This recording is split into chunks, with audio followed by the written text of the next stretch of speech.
Welcome to the Daily Insider here on Vegas Insider. I am Kevin Rogers, and we are set for today, Wednesday, February 23rd, 2022. So 2/22/22 is now done. Now we're at 2/23/22. Brian Edwards will join us coming up in just a moment, talk college basketball with him. We'll look at several matchups tonight and also look back at some of the games from last night as well. NBA is back tomorrow. Finally, All-Star break will be done after this evening, and we'll talk about some futures coming up in just a little bit as well, now that we are transitioning to the second half of the season. So I understand it's a 6-day break. It feels very long, what it's been, but at least they'll be back coming up tomorrow. So before we get to Brian, I want to tell you all about the Sports Illustrated Sportsbook. They are legal only in Colorado, but you can get up to $300 in free bets, new players only. Make a bet of $10 or more and receive a $10 free bet up to 30 times. Also, again, must be 21 years or older, new players only, and only in the state of Colorado. Promo code is ROAD300. Check them out at sisportsbook.com. All right, let's bring him on. Gator himself, Brian Edwards. Brian, it's good to see you again, as always. And first, let's talk about your Gators last night. They were with Arkansas, going back and forth, but put up the L against Musselman's Razorbacks after the Auburn win. So where are the Gators at in the bubble?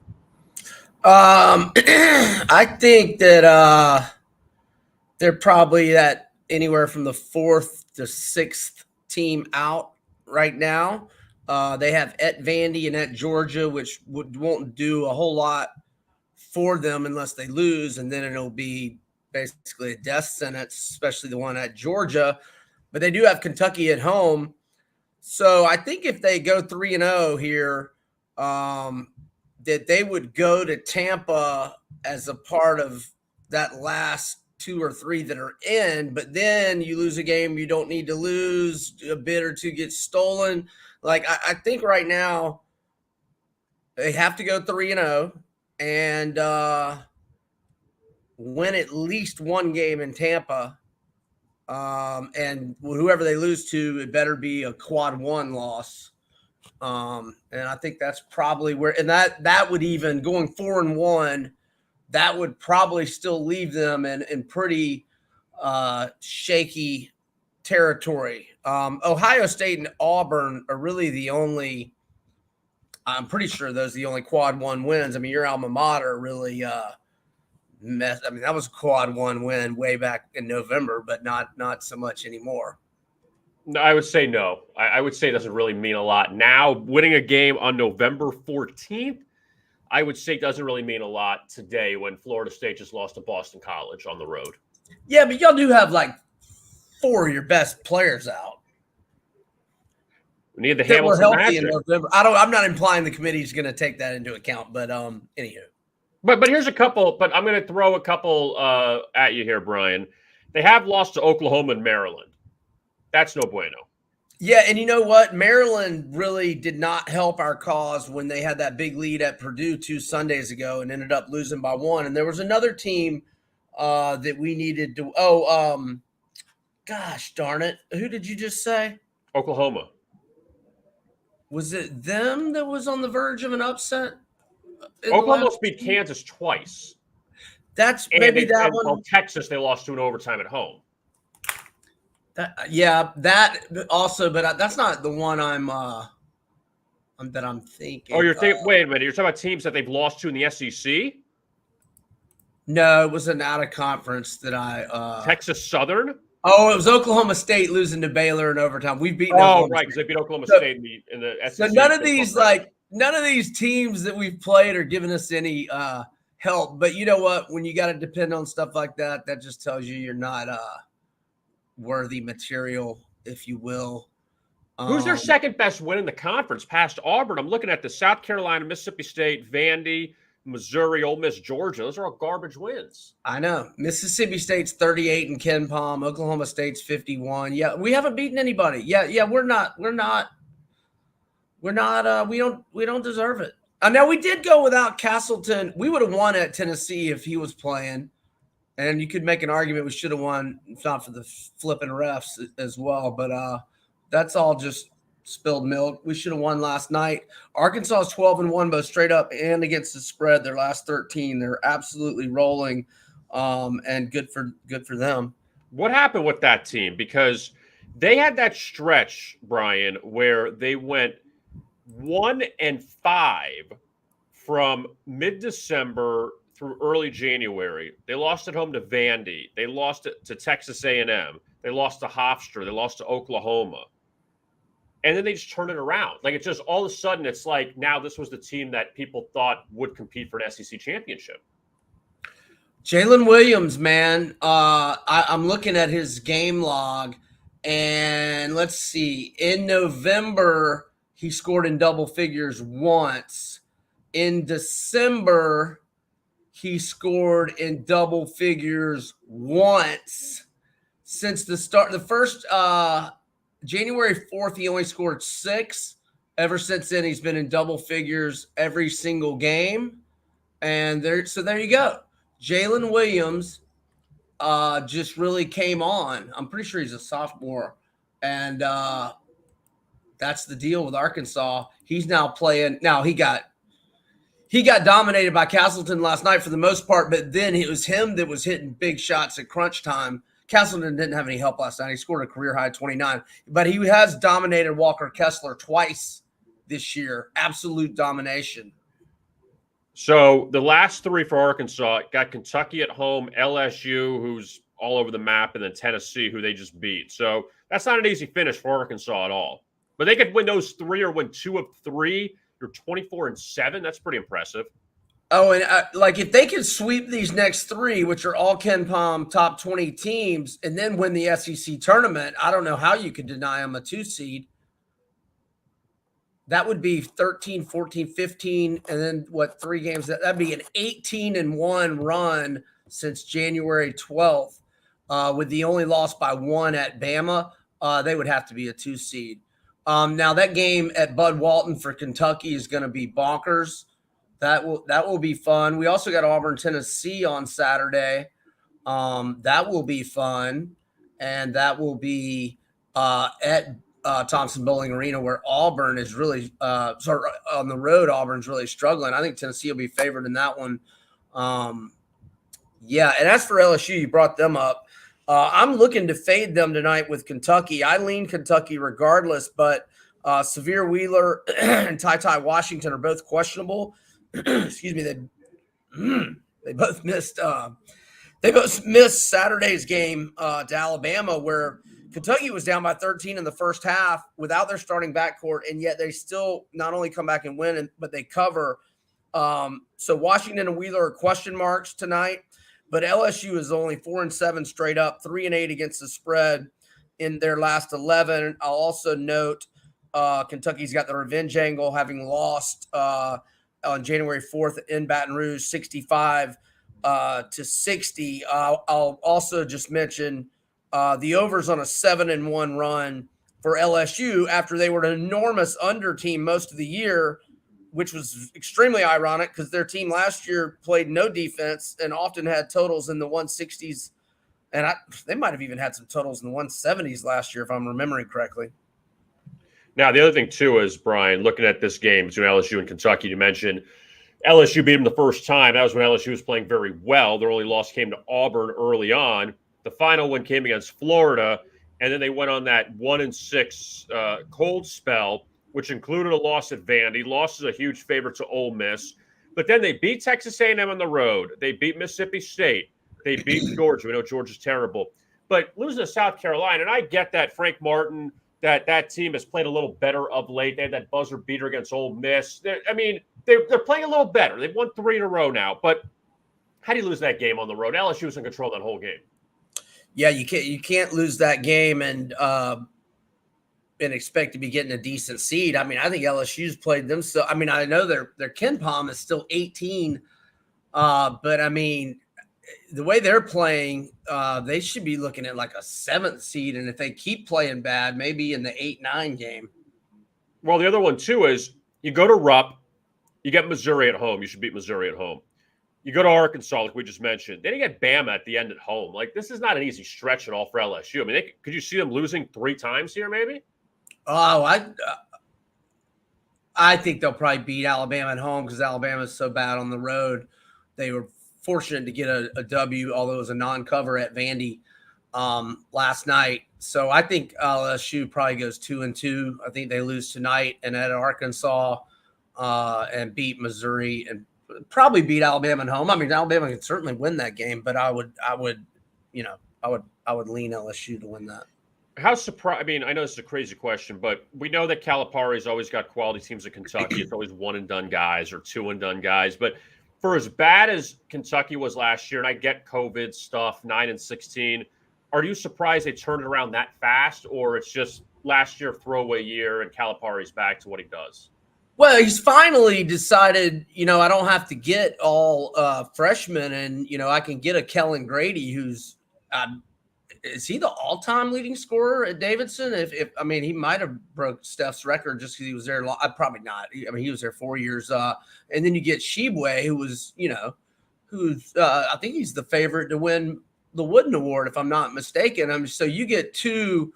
I mean, I'm almost positive that Grady averaged at least 16 or 17 a game for 4 years at Davidson, and then Shibwe. Is probably maybe the best college player in the country, not necessarily a pro prospect, but so you add two elite players like that are veterans and then have been in the wars. So yeah, you can turn around quick if you're not doing all freshmen, Johnny C. You love that, Johnny C. Now I want to go to the Big Ten. All right, so what'd you think first of all at the Juwan Howard mess on Sunday before we get to the game tonight? I thought, whatever Twitterverse wanting to cancel everybody and say he should be fired was asinine and insane. But I said I thought he deserved 3 to 5 games. So I think I think it's fair. I mean, I thought guard would get a game just because he was the first one to, initiate some contact. Although he would, he just wanted to say, hey, dude, if you're pressing, all bets are off. Look, I think that Juwan Howard pressing is nonsense, but the timeout is nonsense, but Howard's pressing prompted that nonsense. So, neither one's got a right to say anything to the other.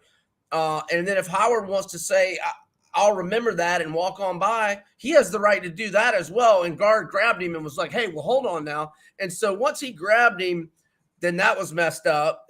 But then for Howard to come, and it wasn't a punch. It was an open hand slap. I agree. They said punch. It was not a punch. And it wasn't right either, Brian. It wasn't right what he did. He still should have been fired. It was not right. But Greg Gard is also not innocent in this whole thing either. Agree. I thought Howard should have got 3 to 5 games. I thought Gard should have got 1 game. I would have been okay if Gard got 2 games. And I think I stated, but if Gard gets 2 games, Howard absolutely has to get 4. He has to get twice as many at least. So yeah, I was fine with the punishment. And again, I kind of thought Gard should get 1 game. And that's where I'm at on it. And Michigan's without 2 players tonight, and one of them's, one of their top 4 or 5 players. So what do you think about this game tonight? Rutgers, we know they pulled off a lot of upsets already this season. Purdue, Illinois, Ohio State, Michigan State, they got a lot of good wins. They'll be in the tournament, and they beat Michigan already at home. And obviously the Wolverines now, this is a tough stretch. No Juwan on the sidelines, and they got Illinois, Michigan State, Ohio State among, the rest of their schedule. May not be in the tournament. What do you think here with the Wolverines laying points at home to the Scarlet Knights? I'm on Rutgers. It's not a huge opinion. It's probably my smallest opinion of games that have made my pick pack for tonight. But and Rutgers not got a cute little backdoor cover for me at Purdue on Sunday night that I really, really appreciated. Diabate's out for Michigan, 9.3 points per game average, 5.7 rebounds per game. Michigan's only 4-4 straight up, 3-5 against the spread in its last 8. Rutgers has won 5 of its last 7. One of the losses was in overtime at Northwestern, and they covered. They're 6-1 against the spread in their last 7, and in their last 12 as underdogs. Rutgers is 10-2 against the spread with 8 outright wins. Ron Harper, I think he scored 11 the other night, so his hand injury didn't seem to be bothering him too badly. And, they had some foul trouble that was kind of hampering them against Purdue the other night. So I like Rutgers plus the 5. Yeah, and Rutgers, after tonight, they get Wisconsin at home, go to Indiana, and then they got Penn State at home. So, I mean, Rutgers 71 in the Ken Palm, but they'll be in the tournament. They have so many huge wins, it's hard to keep them out. Oh, without question, they're in the tournament to me. And I think, some of these bracket gurus had them, in their last 4 buys, not even in the last 4 going into the Purdue game, and losing at Purdue I wouldn't think it would really hurt your profile. And they could get a pretty good win at Michigan tonight. Now let's look at the ACC. Syracuse and Notre Dame, 2 old Big East rivals now, obviously in the ACC. Notre Dame, they're coming off a tough loss at Wake the other day. They were in control of that game, and their Wake came back and beat them. And Notre Dame has been lights out at home. Syracuse, you feel like with Boeheim, that just get them to 18 and 14, they'll be in the tournament. Like, it's always like that with Boeheim every year. 15 and 12 right now. They're coming off that overtime win over Georgia Tech. One thing I'll say about Syracuse, though, Brian, I feel like they've kind of fallen underneath the, under the radar. They've won 6 of 7. They're playing better, and I understand. NC State's not good. Louisville is in total disarray. Boston College isn't good. They beat them twice. Georgia Tech is eh. But I guess wins are wins at this point for Syracuse, or you still buy into them here tonight? So I slightly lean to Syracuse here because, like you said, they're playing a lot better. They've won 6 of 7. Now, only one of those wins came over a top 100 Ken Palm team, which was Wake Forest, number 30 in Ken Palm. But now a lot of these games have been blowouts. I mean, they beat Wake by 22, won by 7 at NC State. They beat Louisville by 23. They won by 9 at Boston College. They beat BC by 20 at the Carrier Dome. Now, they did not cover and kind of struggled Monday against Georgia Tech. Oh, and it was an overtime game. And this is a 48-hour turnaround. So, again, I'm not playing Syracuse. I lean to them. But I didn't even really think about the 48-hour turnaround in an overtime game on Monday. So it's a no play, but slight lean to the Cuse. Yeah, and they got Duke and Carolina and Miami, their final 3. So that's not going to be easy for Syracuse if they want to get in. And no, Syracuse is no shot at getting in the tournament. It's Boeheim. They always find a way.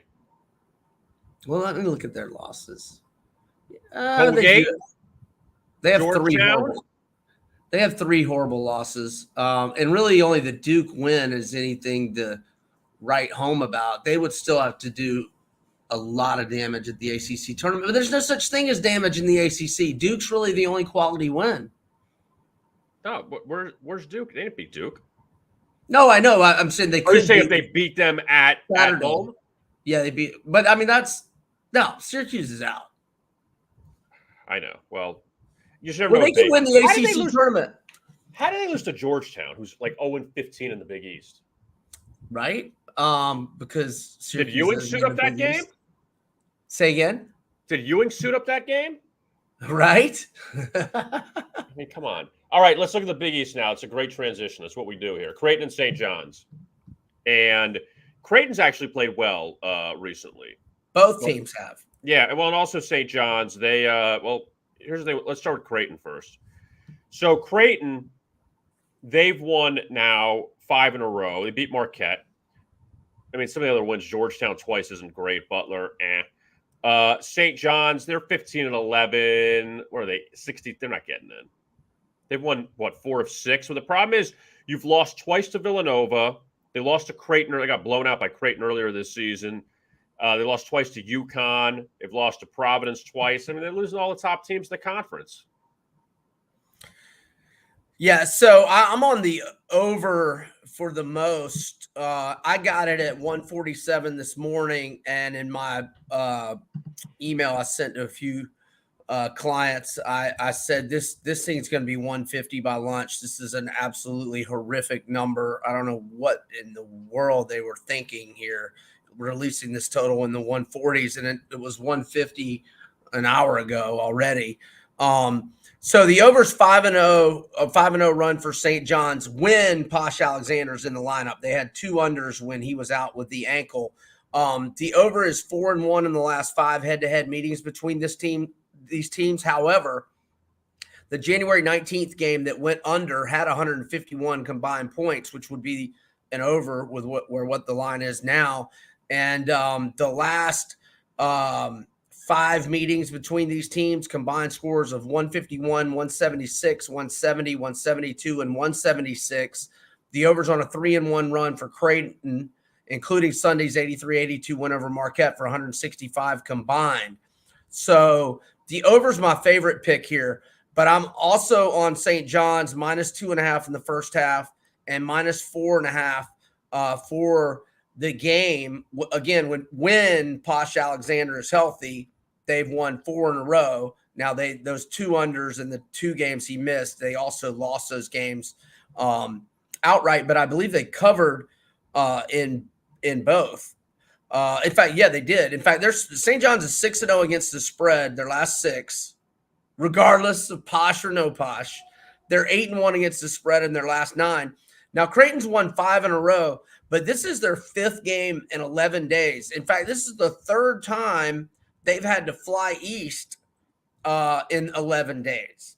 They were in D.C., then they had to fly back to Omaha, then they had to fly to Chicago for last Thursday's game, back to Omaha for Sunday, and now they've flown back to Queens. A lot of travel, and they've got not necessarily injuries to their top players, but their depth has been hit hard. In Sunday's game against Marquette, McDermott only played 7 players, and the starters played the following amount of minutes: 40, 39, 37, 37, and 35. So Creighton, even though they won 5 in a row, a number of those games or 2 of them were against Georgetown, one against DePaul, so they've been and one against Butler. Or wait, maybe one wasn't against Butler. I was thinking about St. John's there. But anyway, my point being, Creighton has got a short bench. They have traveled a lot. These guys got to be tired. 5 games, 11 days. And St. John's has rested since last Friday. I mean, St. John's played Friday, smashed Butler, and on Sunday, Creighton's playing a 1-point game, wire to wire. All their guys basically playing the whole game. So Johnnies are well rested. I like them and the over. All right, we'll look at another Big East game here. What do you think of Providence? Just before we get to this game, just in general, what they are, 22-3. They've had a lot of luck on their side. Should have lost to Butler on Sunday. They rallied and won in overtime, beat DePaul in overtime. A lot of close wins for Ed Cooley's team. What do you think of them? So I think they've been very good to me covering spreads, but they're not nearly as good as their record. I think the Sweet 16 is their ceiling. Now, in an excuse for their performance against Butler, which should have been a miracle cover if Butler could have fouled in an 8-second stretch, it would have been a horrific bad beat for Butler backers. But of course, I was on Providence. I didn't know Al Durham wasn't going to play. I mean, Durham averages 13.4 points, 3.2 assists, 3.0 rebounds per game. And he wasn't even on the injury report. And all of a sudden, the telecast comes on and, he's not playing because of a sports hernia. Didn't know that. And then they really struggled offensively in the first half. They got it together in the second half, started hitting everything. And Butler's just so poor offensively. And they had Bo Hodges get upgraded. He had missed several games in a row. So I was thinking Durham's playing and Hodges might not be playing. So my handicap of that game got all messed up because of the personnel issues. But if Durham plays tonight, I really like Providence. Even if he doesn't play, I lean them because that line went from 2.5 or 3 down to 1 as of like an hour ago. But look, yeah, Providence isn't nearly as good as their record, but now they're also a lot better than I know their KenPom and net rankings are like horrible compared to their record. They're not as bad as that makes them out to be. Or here they're 46 in KenPom, but yet they, against the top 100 KenPom, they are, 2, 1, 3, 1, 4, 1, 5, 1, 6, 1, 6, 2, 7, 2, 8, 2, 9, 2, 10, 2, 10, They're 10-3 against Ken Palm top 100, yet they're 46th in Ken Palm when they've beaten so many teams ranked higher than them. The Ken Palm, it makes absolutely no sense to me. But they're still not they're not nearly as good as their record. And Xavier's 37th in Ken Palm. And Xavier sucks. They've lost 4 or 5. They beat UConn during the stretch. I mean, the losses to DePaul, Seton Hall, St. John's, and Connecticut. So Xavier did, the first time around, they did lose to Providence by 3 at home, 65-62. So, and they've got Greg Lee, who averages 9.8 points per game, has missed a couple games for them. Is questionable tonight. I mean, they started 11-1, so that's 6-8 the last 14 for Xavier. And they beat Virginia Tech, they beat Ohio State in the non-conference, beat Cincinnati, and then they beat Marquette in to start when Marquette actually struggled out of the gate in the Big East under Shaka Smart. They weren't good at the beginning. They finally turned it on after that. They were 0-3. Yeah, but they've also lost twice to Villanova. Well, there's nothing wrong with that. Yeah, I get it. But the wins, they beat Creighton twice, again, beating Butler twice, DePaul. They split with DePaul, and they got Seton Hall, St. John's, and Georgetown after this. I mean, Georgetown could be 0-18 in the conference. Right. I'm not saying Xavier's not going to make the tournament. I just don't think they're very good. So that's what you like in college basketball. Anything else stick out to you? Or that's all? I think we St. John's, the over. Yeah. Providence of Durham's upgraded. Heavy lean Kentucky. If Washington or Wheeler are upgraded, I'm on Kentucky.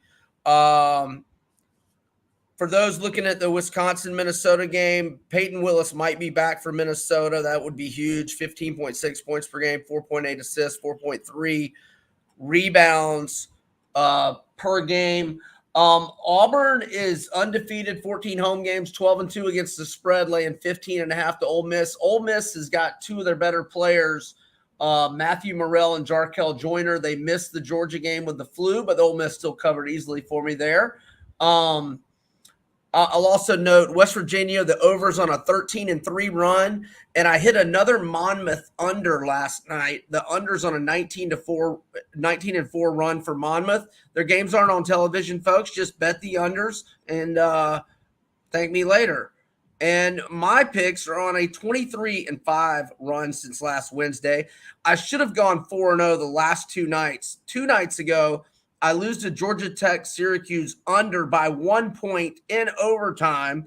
Last night, Boise State -2 wins by 1. They were up 10 at halftime. Should be 8-0 the last 2 nights, like I was last Wednesday and Thursday, and then went 3-0 on Friday. What's that? 11-0 run? Sorry for myself. You were what, on a 12-0 run? Is that was your longest streak, I think? Yeah, and and I could have gone 4-1 Saturday, but Miami blew that 8-point halftime lead to Virginia. Darn it! Yeah, Virginia ran them out in the second half. Yeah, they did. Big one for Virginia tonight. We bubble folks, such as my fellow Gator Nation members. We want Virginia to lose that game. We don't want them beating Duke again because they're another bubble team on our level, if you will. Tell you something, Duke, the one thing I'll give them is they've won a lot of big games on the road this year. That they actually some of their slip-ups have been at home. They've got an epic D-bag of a coach. I know that. Well, his time is almost up, Ryan. Thank God. And then the John Shire the John Shire era. Yeah, and he screwed his boy Amaker, who's been, patiently waiting at Harvard for 15 years.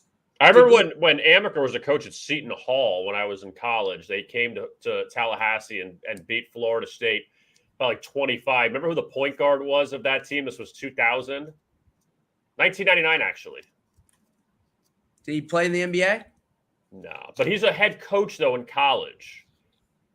He's a head coach in the Metro Atlantic. So I remember seeing his name, and I was like, oh, I remember that guy. Come on, you remember this guy. He wore 0 at Seton Hall. Little guard. Who? Shahid Holloway. Oh, I do remember him. He's at St. Peter's, I believe, as the head coach, but he was the point guard of that Tommy Amaker Seton Hall team. They went to the tournament. This was like 1999, 2000. So it was. Yeah, then he was at Michigan, right? Yeah, Amaker went to Michigan, and then he went to Harvard, and he's been at Harvard ever since. Not bad. Waiting on his boy Coach K to holler at him, and then it was the Duke administration that wanted Amaker, and Coach K vetoed it. He's a hell of a guy. Coach K. Coach K. Brian Edwards. You could find him at Vegas Insider, also on Twitter at Vegas B Edwards. Brian, as always, thank you for the time, and we will catch up very, very soon. Enjoyed it, K-Raj. See you, buddy. Thanks. All right, see you. There's Brian Edwards. Always enjoyed talking to college basketball with him. And now let's talk some NBA. And since the season will resume on Thursday, considering we've been on this long All-Star break, let's look at some title odds here, at least to win the conferences. And we'll start in the East, where the Nets and the Bucks right now, according to BetMGM, both at plus 280. And we have no idea when Ben Simmons is going to suit up for Brooklyn. Milwaukee right now is the 5 seed in the East, and I know there's a long way to go. They're right behind Cleveland. They would, if the playoffs started today, the Bucks would face the Cavaliers in the first round, which is kind of insane, and Cleveland would have home court advantage. But we still have a long way to go, so we can't exactly say this is all set in stone. But the 76ers are at plus 350. It's 7-2 odds. Now, the question is, when will James Harden return, or when will he make his Philadelphia debut, at least return to the court? He's been out since before the All-Star break. Got traded before the All-Star break, missed a few games for the Sixers. Now let's see when he comes back. The Heat right now are tied for the top seed in the East with the Chicago Bulls. The Heat are at 5-1 odds, and the Bulls right now are at 14-1 odds to win the East. Celtics at 12-1, and they played very well.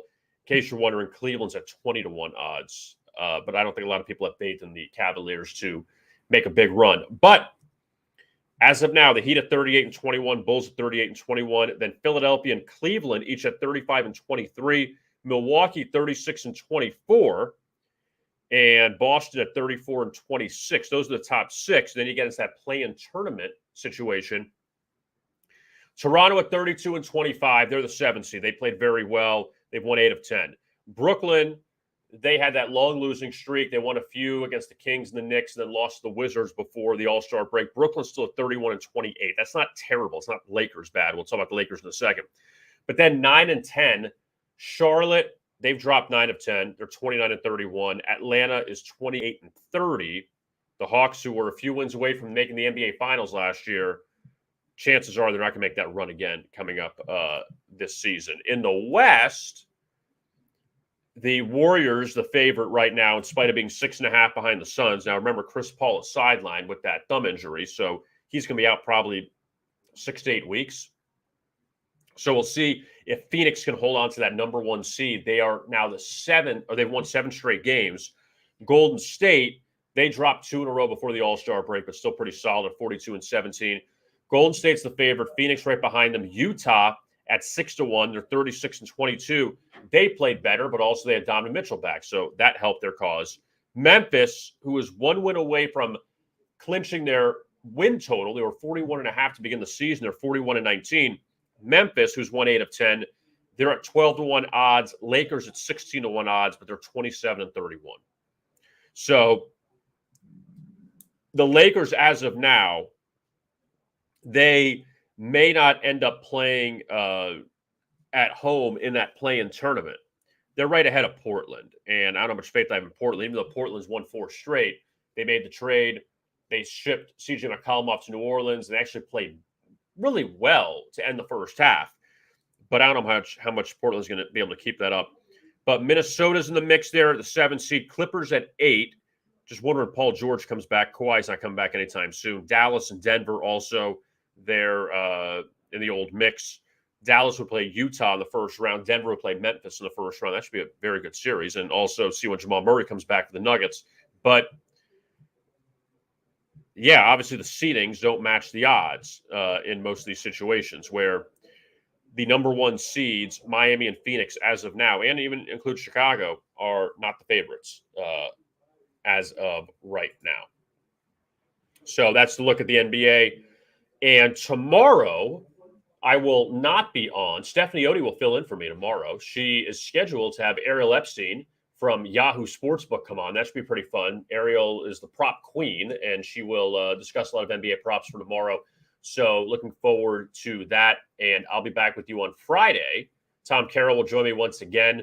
And I got a lot of NBA to talk about on Friday's show. But I'll be out tomorrow. But Stephanie will be filling in for me tomorrow at noon Eastern. So check it out. Don't forget to like and subscribe to our videos, our channel at YouTube, at Vegas Insider on YouTube. So we would greatly appreciate that as well.